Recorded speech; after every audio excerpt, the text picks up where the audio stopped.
Last week, NFL Network's Daniel Jeremiah came out with his new mock draft 3.0. Today, we're going to be talking about each and every pick, some notable risers and fallers, and why they might be rising or falling based on things that I've heard. So, we'll talk about every pick, Daniel Jeremiah's rationalization as to why that pick is happening, and then maybe why I think it may or may not happen. Cam Ward at number 1.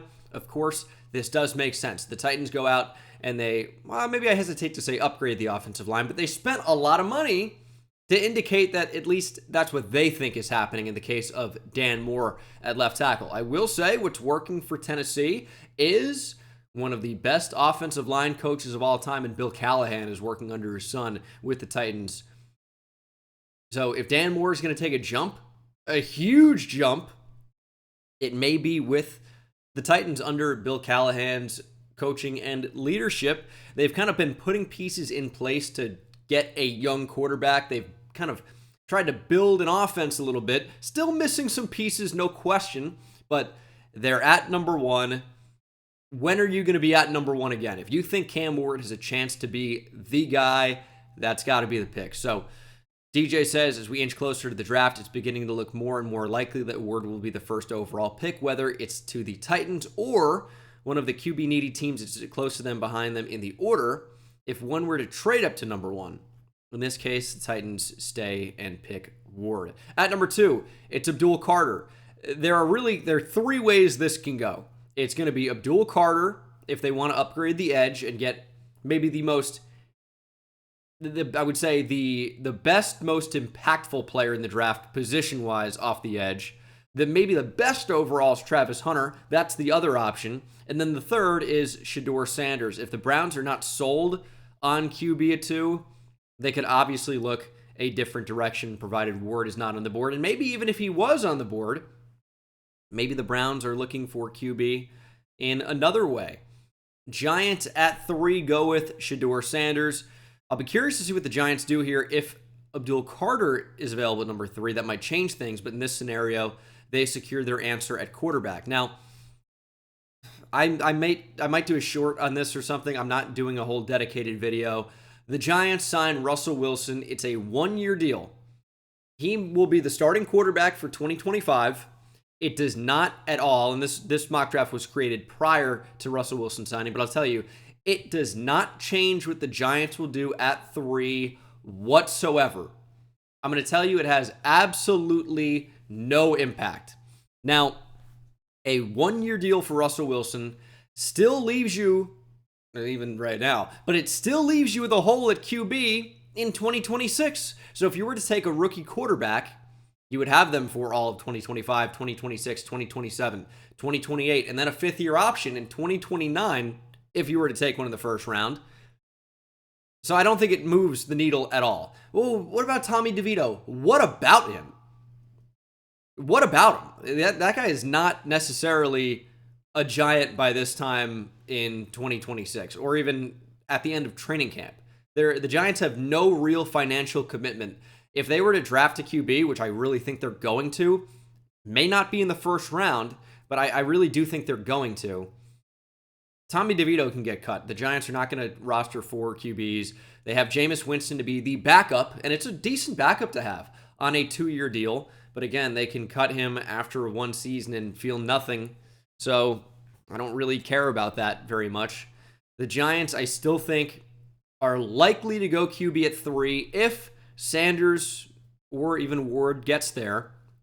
What I think the Giants could and should do is take the best player available at number 3 and take QB in round 2 or 3, a developmental type guy.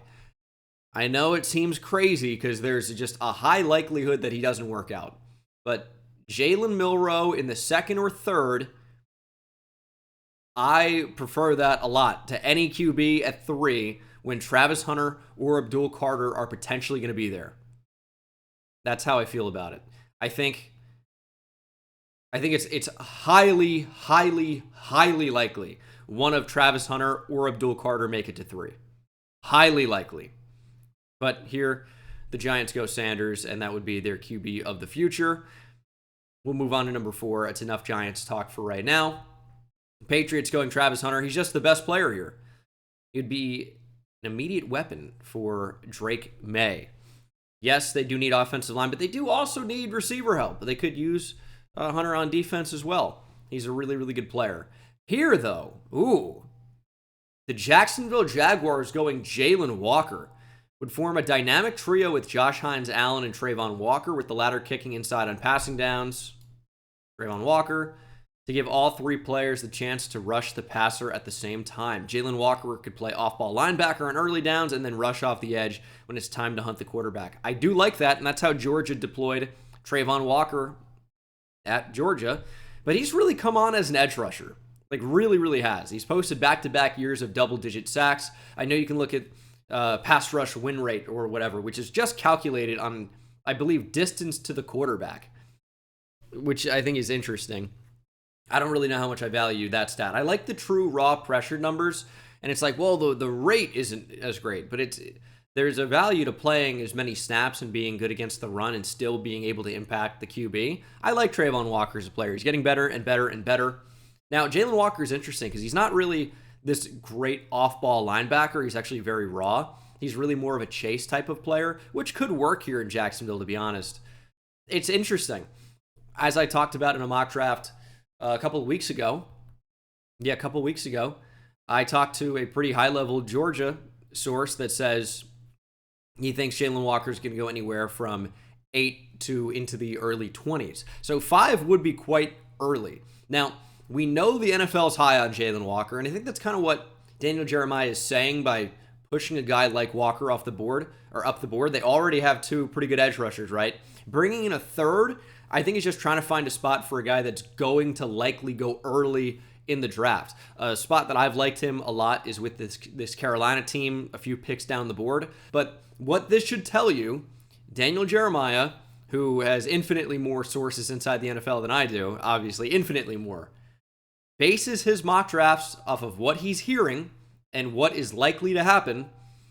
Jalen Walker is very likely to go high in this draft. That's what placing him at 5 does. It tells you this is someone the NFL values, which we have known.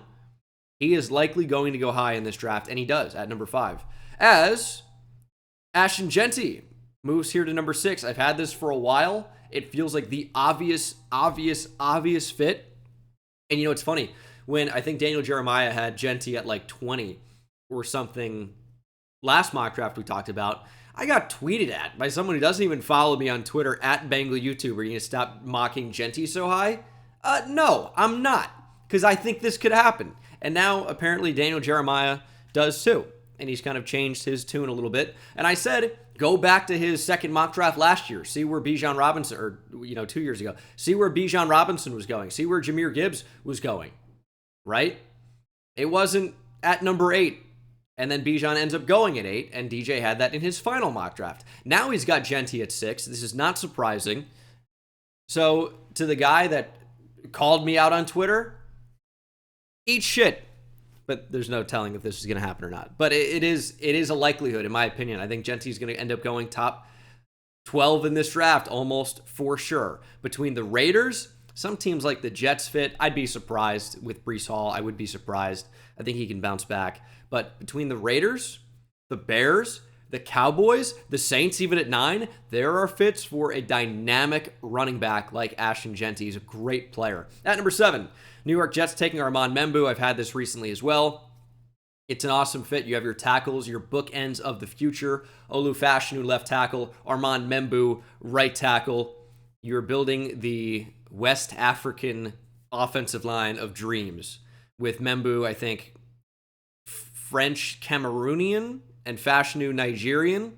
Kind of a fun fit. I'm breaking out the GeoGuessr type stuff, even though I haven't uploaded on that channel in over a year, I would say. At number 8, Mason Graham. I typically have him at number 5 overall every single time. Here he drops a little bit more than that. Ooh, the next pick is spicy. We'll talk about that. The Panthers came up a little short in their pursuit of Milton Williams in free agency, but they get another chance to bolster the interior defensive line here. Graham would be a key addition for a defense that ranked last in yards and points allowed last season. I do like the fit. I still feel like they need to add maybe a more dynamic piece off the edge, but you can argue that you can do that in round 2. It's a really good edge class, and it's a really good defensive line class in general. If you think Mason Graham is the best player available, he'd be a great interior combo with Derek Brown. Mason Graham is definitely quite a good player. And if the Panthers wanted Milton Williams, Mason Graham's not the same type of interior defensive lineman, in my opinion, to Milton Williams, who's more of a 5-tech. I think Graham's more of a 3, but it's similar, right? All it means is you're adding maybe the best player available here in the draft at number 8, and you're getting another good player on that defense, which is so bad. At number 9, I love it. I've been on the Jihad Campbell train for a long time, as you guys would know. I think he's going to be a top 10 or 15 player for me on my final big board.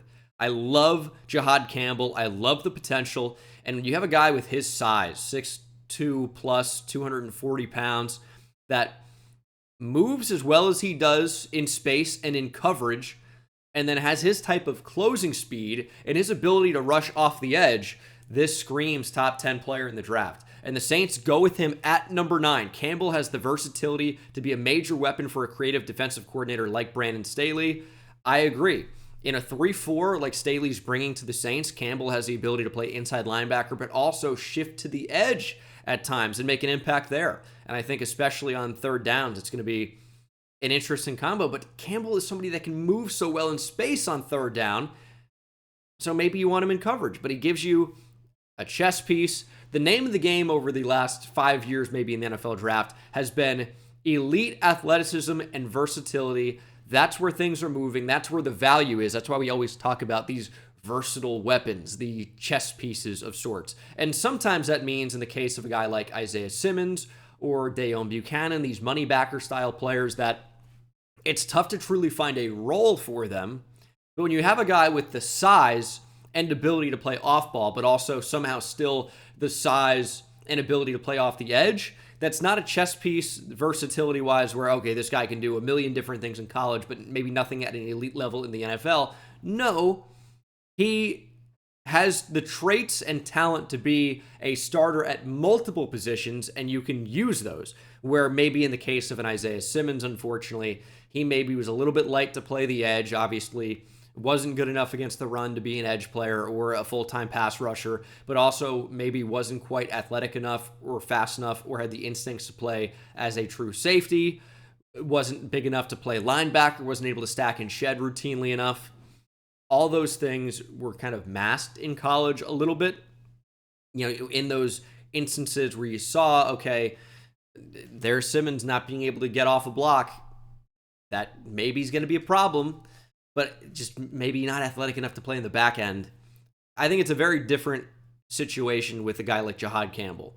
And we have that same type of issue maybe with Jalen Walker, but he's got the size. It's a little bit different compared to an Isaiah Simmons, I would say. At number 10, Will Campbell. The overhaul of the offensive line is now complete with a new left tackle in place. Chicago's trio of March O-line acquisitions would be sandwiched between 2 top 10 picks in Campbell and right tackle Darnell Wright. I do think Will Campbell's got a real good chance to stick at left tackle because of how talented he is and how intelligent he is and how he's a mauler as well. I have talked a lot about his arm length issues, and that's obviously been more of a conversation now lately. And for some teams, it will be a problem. And if you're a tackle that struggles with length already against SEC quality defensive linemen, and speed, and your arms can't get out there to maybe stop that, it could be a concern. But overall, he's rock solid. The arm length is a little bit short. We've seen guys like Rashawn Slater handle it with a little bit of, a shorter arm length, but we can't even truly get a good measurement because he was like 32 and 7/8 in the offseason. And then at the combine, it was 32 and 5/8 or something like that. And then today at his pro day, or yesterday, it was 33 inches. So we can't even seem to get a good measurement on this. I don't know how it can keep changing like this, but if he's at 33, I think, and you're like, why would, 3/8 of an inch make a big difference? To me, it maybe doesn't, right? But to NFL teams, you're typically not going to see sub 33 inch arms at offensive tackle. You're just not. And it's not saying that he can't do it where we've never seen an outlier. I bring up this conversation because I think it's important to have about why a player may not be a lock to go top 5, as we kind of had Will Campbell, in my way too early mock draft, about a year ago. At number 11. And also, I know the Bears, they have Braxton Jones. They have brought in center guard. So Will Campbell's going to stick a tackle in this scenario. And I think for the Bears, it's kind of like a nightmare scenario with the players off the board. Like Genti didn't make it there. Membu's off the board. I guess you'd take Will Campbell here. As we get to the Niners, we have back-to-back Longhorns. Horns up, hook 'em. 49ers, Jahdae Barron. The 49ers defense has seen a lot of departures this offseason, including at cornerback, Charvarius Ward, even though I don't know if Barron's going to play on the boundary. Barron is one of the most consistent players on tape among prospects in this year's class, and he can take the ball away. He'll be able to match up against some of the talented slot receivers in the division. That's Cooper Kupp / Jackson and Jigba now in Seattle. That's one to watch out for. The Rams obviously always have somebody out there, but Puka's an outside guy. Devontae Adams is an outside guy. Are you really sticking Tutu Atwell in the slot? It's an interesting matchup. But anyway, yeah, I like Jahdae Barron a lot as a player. I still wonder exactly where he's going to go because he is undersized. He's small with shorter arms, and he's going to be, I think, slot only. It's the type of Will Campbell conversation where NFL teams have their size queens. I don't know what else to say, right? They have qualifications, or they have different requirements in order to play certain positions, and lack of length and top-end athleticism doesn't necessarily get exposed at the college level the way it does in the NFL, and that's why some of these requirements exist. I think Barron's going to end up being a nickel only, but he's, I think, talented enough to play on the outside, and guys who are smaller have been able to get away with it if they have elite instincts, hand placement, really quick feet, agile. Look at Trent McDuffie. Look at Jair Alexander, even though I think his arms were a little bit longer for a shorter corner. Anyway, Barron's a great player, goes here at number 11 to the Niners, who just need better players, and Barron is a great player. Hook him at number 12. I hate this, but it's Matthew Golden from Texas. Transfer from Houston, going to the Cowboys to help at this receiver room. With Ashton Genti off the board, I wouldn't rule out North Carolina running back Amarion Hampton landing here. In this case, the Cowboys give CeeDee Lamb a partner who can take the top off the defense and is more than just a speed threat. Far more than just a speed threat. I'm a huge Matthew Golden guy, but you never really considered Matthew Golden in the same way that you did Xavier Worthy at Texas. And I know they didn't play together or anything like that, but I'm just saying, in terms of being a true speed threat, that's not really Matthew Golden's game. And it wasn't the game of the Texas Longhorns even. Believe me, I've watched every snap. Quinn Ewers does not have the best deep ball. His accuracy down the field isn't great. And his aggressiveness is also not really there.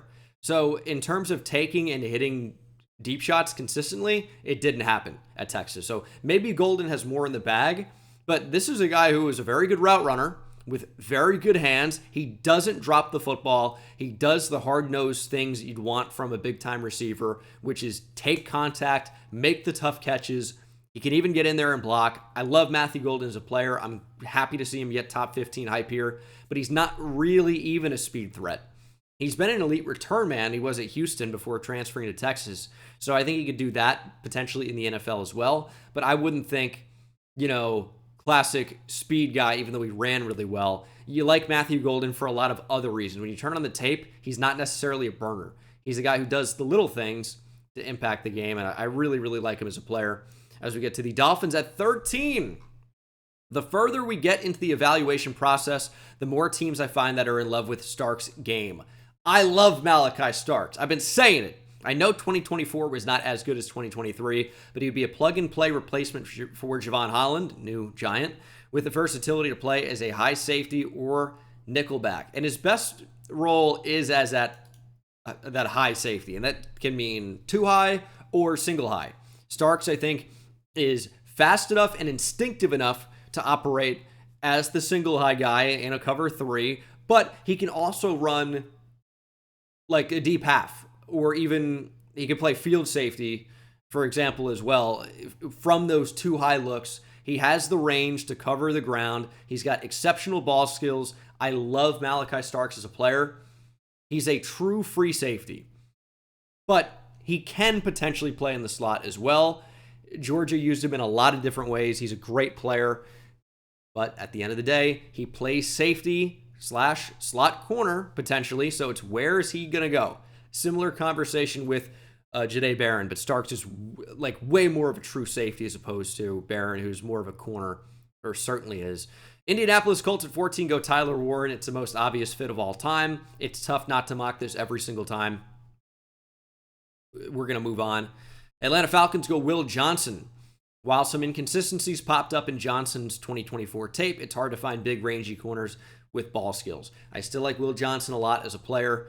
You do worry about the arm length a little bit with him as well, because he is big size-wise. He's like 6'2"-ish, but the arm length was just over 30 inches, which is 9th percentile. And for a big NFL press man corner, 9th percentile arm length is a concern because it matters a lot at corner.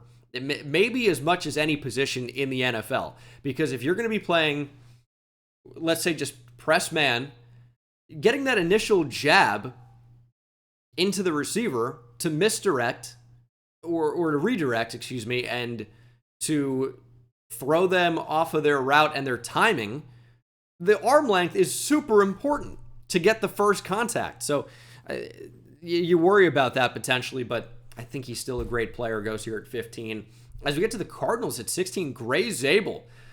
There will be quite a few teams targeting Zabel in this area of the draft. He's had a great process from his final college season to the Reese's Senior Bowl to the NFL Scouting Combine.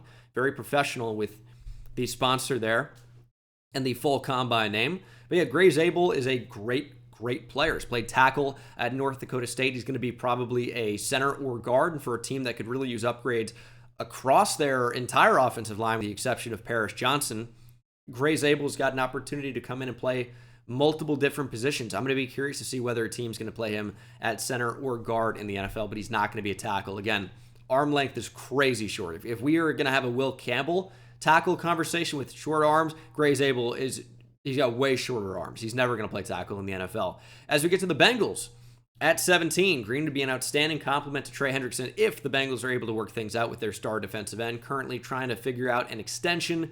Mike Green's a great player, great pass rusher. Bengals need more help off the edge. Mike Green is explosive, and I think it's going to be interesting to see where he ends up going, but I think he's going to end up being a really nice NFL player. So 17, I think, certainly makes sense. As we get to the 18th overall team here in the draft, the Seattle Seahawks taking Colston Loveland.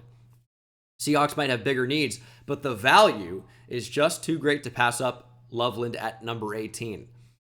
I think it is something to be said that Loveland may be a top 10 player in this draft at what is thought to be one of the less valuable positions. But if the NFL can run through him, if the NFL offense, can run through him the way it did at times in college, not in 2024, but 2023, this is a great pick. The interesting thing here is I wouldn't really consider Loveland to be a true inline tight end.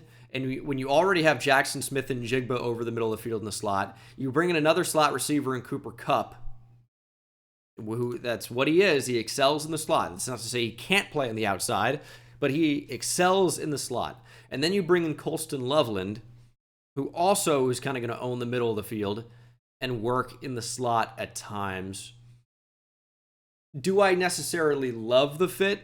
I like adding a big-time weapon into the passing game, but I don't know if I love the fit here in terms of having too many cooks in the kitchen all working the middle of the field in the slot. But maybe that's the way the offense is going to function. I don't know. At number 19, the Buccaneers go Donovan Ezaraku from Boston College. Bucs GM Jason Light has always valued production, and Ezaraku brings exactly that to the table with 16 and a half sacks last season. He's one of the most gifted pass rushers in the draft. Totally agree. And also, Todd Bowles loves production as well. It's not just Jason Light. The Bucs are a production team. That's why a guy like Donovan Ezaraku, James Pierce Jr., Mike Green, all seem to make an incredible amount of sense if they were available at 19. Buccaneers taking Donovan Ezaraku before James Pierce Jr. move on to the Broncos, who take Omarion Hampton. Head coach Sean Payton loves running his offense through the tight ends, running backs, and slot receivers. The Broncos landed their tight end via free agency in Evan Ingram, and now they get a back with some big-time juice. Ingram is that Joker-style tight end that Sean Payton said he was looking for. You can cross that off the list, especially with Loveland off the board. Maybe they could still do something in round 2 or 3. I'm looking probably at Elijah Arroyo to fill that similar type of role out of Miami. Love Elijah Arroyo as a player. This tight end class is phenomenal. Between the top guys, Colston Loveland, Tyler Warren, and then you move down slightly. It's down a tier, but it is slight. Mason Taylor from LSU is a fantastic prospect. Gunnar Helm from Texas, love him as a player. So smooth, good blocker, good hands. And then you talk about some of the other guys. Elijah Arroyo in that range as well. Obviously, Harold Fannin has a lot of fans. This tight end class is awesome. And that's an elite tier in and of itself. And then you get to tier 3, and there are still talented players that you can talk about. This tight end class is fantastic. If your team needs a running back or a tight end in this draft, you will get one. And even in rounds 3, 4, 5, you are going to find a playmaker at those positions. I promise there will be one. As Omarion Hampton, they lose Javonte Williams to take a different UNC running back to add to the fold. Hampton's got, a little bit more juice than Javonte Williams. Maybe not the same type of tackle breaker, but can definitely break off some big plays. Love Omarion Hampton as a player, and he's a big back, too. He's like 220 pounds. As we get to the Steelers at 21, Jackson Dart from Ole Miss. The Steelers' plan at quarterback is not completely clear at the moment. Even if they were to land 41-year-old quarterback Aaron Rodgers, they would still need a long-term option at the position, so they take another swing here with Dart. A dart throw, if you will. Jackson Dart's getting a lot of hype. I still feel like you talk about slow processor in a real college-style offense at Ole Miss, someone that wasn't always the best decision-maker with average tools. It's kind of tough to see a first-round pick out of that in my mind. But at the end of the day, Kenny Pickett was a first-round pick at number 20, right? Teams need quarterbacks. They're always going to be desperate for QBs. If you think Jackson Dart has any type of a future to be a franchise-level quarterback, I really don't blame a team for pulling the trigger if that's what they think, if they can develop him. But it's not completely clear at the moment whether or not he will be able to be that type of a player. Chargers at 22. Wow. Teteroa McMillan from Arizona. I won't be shocked if McMillan goes in the top 8 picks or if he slides into this section of round 1. There's a wide range of potential landing spots for the former Arizona star, but the team that drafts him will be getting a receiver with incredible size, body control, and ball skills. I'll tell you a team that makes a lot of sense for Teteroa McMillan earlier than this that I think would change things is the Seattle Seahawks. Getting somebody that can actually play on the outside, and also, funnily enough, he can be good in the slot as well. That would make Loveland maybe more of a fit here at 20. But are the Seattle Seahawks not a clear Teteroa McMillan team if they were going to add a pass catcher? I don't know, something to consider at the very least. But he's available here to the Chargers, who absolutely need help at the position. Green Bay Packers go Maxwell Hairston, corner out of Kentucky, blazing speed, is a boundary, and I think that's a good fit for Green Bay. I've had them going Jair Alexander before, who is, as I've said, more of a slot guy, and I've mentioned when I have him going there that the Packers do have slot options. Javon Bullard is a slot option, even though I think he's going to be an NFL strong safety, which is a really good fit with Xavier McKinney. I think that Nate Hobbs is not necessarily locked into the slot, although he's very good there. So he could play in the boundary, and then Barron could play in the slot if he were the pick here. But here, probably Nate Hobbs in the slot, or maybe still on the boundary. Bullard in the slot, and then Hairston on the outside. They need to add something on the boundary at corner. So Hairston, does make sense to me there. Vikings go Nick Eamon-Wari. Did I have this recently? I think I may have, because I said the Lewis Cine type of connection. I think in last Monday's mock draft. I don't totally love the fit because, Harrison Smith is not going to be the long-term answer, I guess. But you lose Cam Bynum at free safety. You love Malachi Starks to get to 24 if you're the Vikings. That's what you're, I think, hoping for. Eamon-Wari is an incredible athlete. I guess if you're playing the long game and he can be the Harrison Smith replacement, Eamon Warrior is a strong safety. He impacts the game, I think, better in the box, even though he has the ability to play too high, in my opinion. I think he's so effective at running with routes downfield from the slot, from the overhang, from the box, that you're maybe wasting that ability in the same way that you'd be maybe wasting Jahdae Barron on the boundary. It's kind of that same type of conversation to me. Eamon Warrior, I think, is a great player, and the Vikings maybe just go BPA here at maybe somewhat of a position of need. Texans at 25 go Kelvin Banks. Previously, I had mocked Ohio State receiver Emeka Egbuka to the Texans, but with the departure of Laramie Tunsil, it feels like the offensive line has moved to the top of the priority list. It's funny to say departure, like they didn't just trade him for peanuts, in my opinion. I get that they're looking for a new culture, supposedly, but they just brought in C.J. Gardner-Johnson, so that was a lie.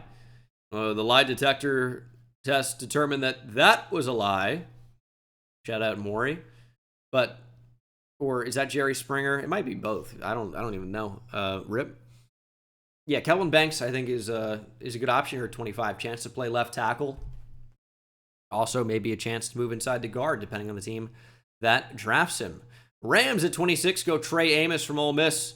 The only question I had about Amos was his pure speed, but he put any concerns to rest at the NFL Scouting Combine with his 4.43 3-second 40-yard dash. Trey Amos is a really good prospect. Has really good size overall. He's going to end up being a top 50 pick. I think the question is just where. 26 makes some sense if the Rams are looking to add a boundary corner.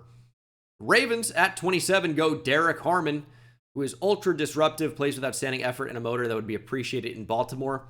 I mean, I've had interior defensive line to the Ravens before. I don't know that it's necessarily a great fit because they have a lot of talent on the interior. I'm not necessarily certain they're going to be looking for more in the first round. You can really never have enough. I would kind of look for them to take something off the edge. A guy like Mykel Williams, I think, would make a lot of sense.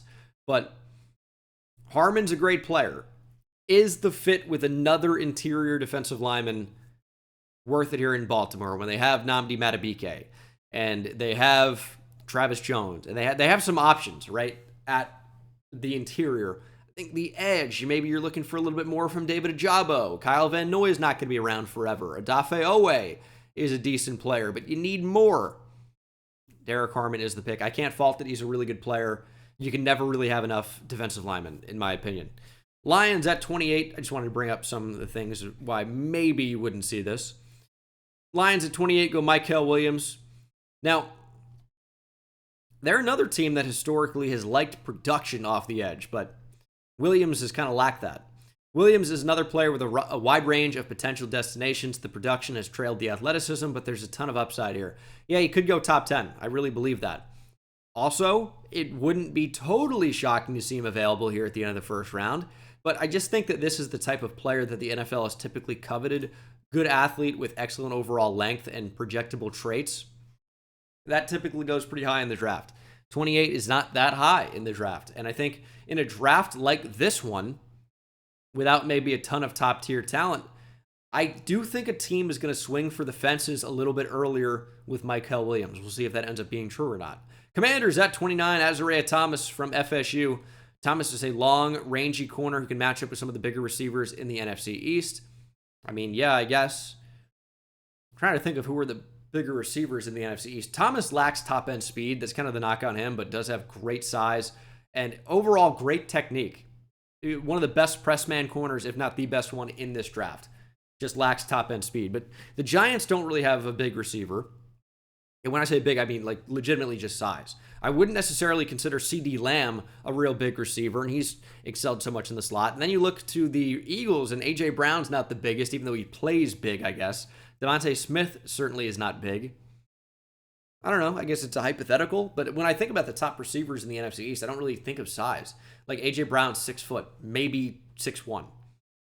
Devontae Smith, I guess, is like 6 foot or 6'1", or he might even be 6'2", but he's super light.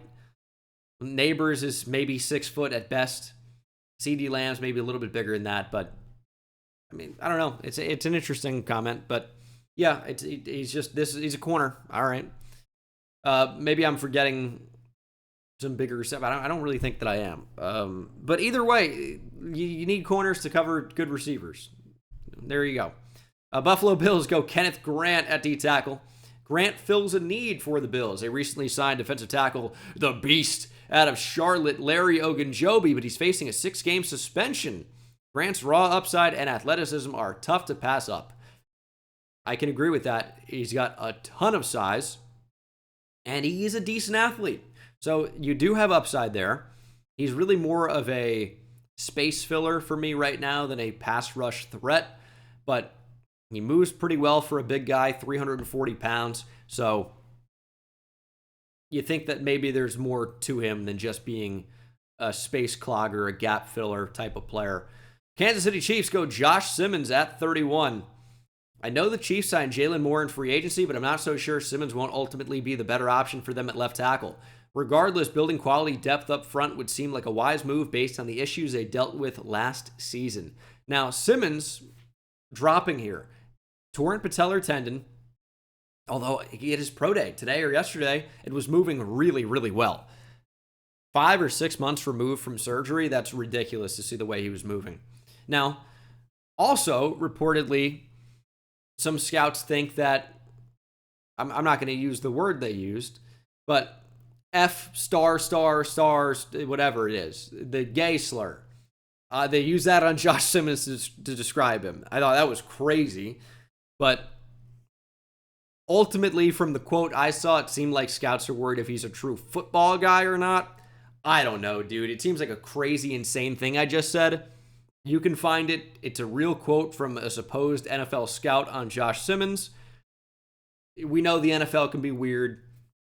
Maybe his makeup, maybe they don't think he's a true top pick in this draft, but he's a really great athlete. The tape was really good before injury. He seems to be a freak with the way he's rehabbing it. I don't know. I would take a chance on him a little bit earlier than this. As we get to 32, Shamar Stewart, someone that I also think can go top 10. Stewart has offered more disruption than production to this point in his career, but the Eagles made a similar move with Nolan Smith a couple years ago, and it has paid off in a big way. He's got very good size. He's an exceptional athlete. How is he going to fall to 32? I don't know. I think he's such a talented player, and if I'm hyping it up an A&M guy, you know, Shamar Stewart is a stud. I think he's going to end up being an impactful NFL player. But you'll notice, as the Eagles, of course, get more on the defensive line, you'll notice no Luther Burden in this draft. Apparently, he's a diva. And apparently, his mom really runs the show. And he is just one of these classic selfish diva receivers. That's the report. I don't know. But that's maybe a reason why Luther Burden doesn't end up going in the first round, which in my opinion is ridiculous when he has clear first round talent. But we know how much teams care about the mental makeup and what they're bringing into the locker room. And maybe Luther Burden doesn't check off all the boxes. 5-star receiver that apparently Missouri staff basically, babied him and really, I'm trying to find the words to say here. They really basically did everything in their power to not let him hit the transfer portal. And they treated him like that superstar, right? That's, again, supposedly the report. And maybe that impacts him in a way that teams, again, don't like the mental makeup. He falls out of the first round. Emeka Ibuka not in the first round. I don't think that's super shocking for a slot receiver, but he's still got a chance to go inside round 1. Who are some other notable misses? I mean, you have just some good corners I like Savone Revel, but the injury stuff, I totally understand that. A bunch of good offensive linemen. Tyler Booker no longer going top 10, thank you. I thought that was crazy. No Donovan Smith. No Donovan Jackson, the guard/tackle potentially from Ohio State. There are a lot of good players in this draft that do not end up going into round 1. Obviously, some of the other running backs, and a lot of good defensive linemen in general. You don't really see any of these IDLs sneaking in because Grant and Harmon are going so late. A lot of good edge rushers available. No James Pierce Jr. Again, that could be a character type of thing, and we'll see where he ultimately ends up going. But that is the Daniel Jeremiah mock draft. A lot to read into here because It's always very telling who's included in these, who's not included, and where they're going and why they might be falling or rising. Thank you so much for watching the video. I hope you enjoyed it, and I will see you in the next one. Take it easy.